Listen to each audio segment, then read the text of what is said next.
माझा भाऊ पुण्यावरून अमरावतीमध्ये शिफ्ट झाला, तर त्यांनी तिथे म्हणजे इथे एक रूम रेंटनी घेतली. तर तिथलं ना हा जो टेरेस व्ह्यू होता आम्हाला खूप आवडला. खूप म्हणजे खूपच जास्त आणि तेव्हा सनसेट होता.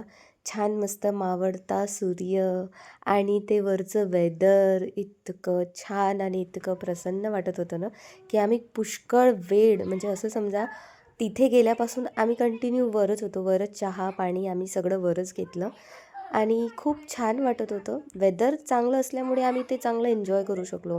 तुम्ही बघू शकता मस्त असे पहाड वगैरे दिसत होते दूरचे आणि माझ्यासोबत माझी बहीण होती किट्टू, जी माझ्या आत्याची मुलगी आहे.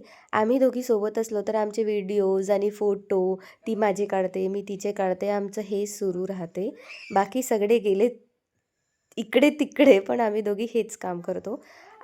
ज्यांचं घर होतं त्यांच्याकडे असं सुंदर असं तुळशी वृंदावन होतं, जे मला प्रचंड आणि प्रचंड आवडलं. जेव्हा माझं घर कंप्लीट होईल ना, मी नक्की हे मागवेल, कारण मला ते तेवढं जास्त आवडलेलं आहे. संध्याकाळी अथांगसाठी मी जे स्वेटर आहे किंवा जर्किंग आहे ते न्यायचं विसरली होती, तर त्याच्या मामानी त्याला घालून दिलं. हा बघा कसा पेंग्विनसारखा दिसतो आहे. व्हिडिओ आवडला असेल तर नक्की लाईक करा आणि उद्या भेटू. बाय.